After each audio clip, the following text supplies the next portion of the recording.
Hello and welcome to our review video for the GeoVision GV-BLFC5800. The C5800 is a 5 megapixel bullet camera with white light LEDs to achieve a colour image at night. This model is only available in a 4mm focal length option, and we recorded it at the default frames per second for the entire test. All other image optimization settings were left as default unless otherwise stated in this video. So let's start with a basic scenario that almost every IP camera would come across in its day-to-day recording: a bright midday scene. Unfortunately, it's not a great start. The daytime image is bright and colourful, but in some lighter coloured and reflective places in the scene, like the white flowers in the foreground and the patio tiles, we see the image becomes very overexposed, with the image blowing out and losing most of the fine detail.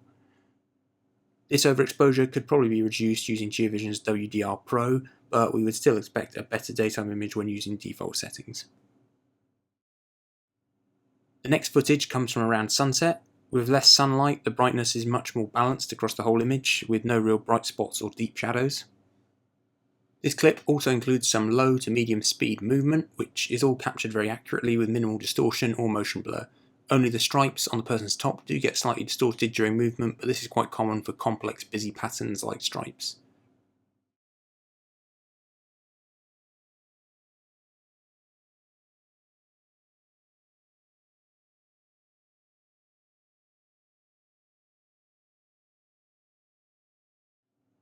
When we freeze the moving figure at a distance of roughly 10 meters from the camera and digitally expand that part of the image, we can see relatively good detail in the clothes and face, including being able to make out the frames of their glasses and their watch strap.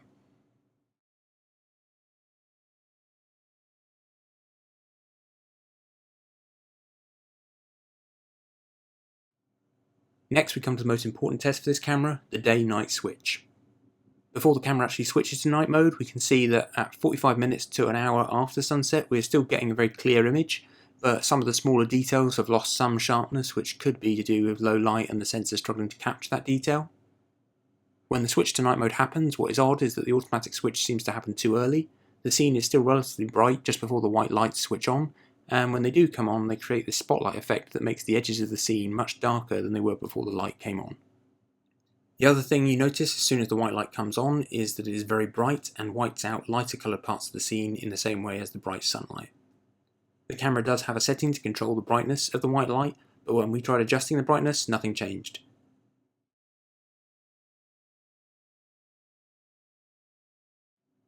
As the scene got darker towards midnight, the hot spotting of the white light became even more pronounced, with much larger areas around the edge of the image dropping into darkness. In early testing, we did try turning the white light off at a similar time in the evening to see if a more even colour image was achieved without the white light, but without enough ambient light, the image was very dark all over and basically unusable. Finally, we come to sunrise and the camera switching back to day mode. Again, like the switch to night mode, we were surprised by how poorly calibrated the camera's auto switch was. The camera is able to achieve an OK colour image from shortly after 4 AM, but the white lights stay on way beyond this time, at which point they are doing nothing to improve the image. Overall, we were not impressed with the images captured by this camera. Its extra wide aperture and large sensor do allow it to achieve a colour image for longer than most traditional IP cameras, but the downside to these hardware improvements is daytime images that are overexposed when using default settings.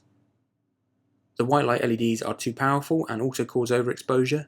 The brightness is meant to be adjustable, but we could not get this to work. On the topic of settings, we found accessing the settings for this camera on its own very challenging, as it would only open and function correctly in Internet Explorer, which, if you follow the user IP forum, you will know is now end of life and not accessible for some Windows users. From looking at the GeoVision website, they would appear to have a solution to the browser issue for NVR users, which is to use their GV-SNVR viewer software, but this only works with the NVRs, and so based on the images produced by the camera and the browser compatibility issues, we wouldn't recommend using this camera on its own. Please check the description below the video, because after posting, some of the issues described in the video may be resolved by firmware updates, and the details of these fixes will be explained in the description.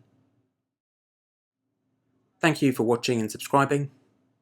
If you haven't subscribed already, please do by clicking the user IP logo. Check the description below for links to our webshop, forum, Facebook and Twitter. If you want more videos like this, click the playlist on screen now. Thanks again for watching, and see you in the next video.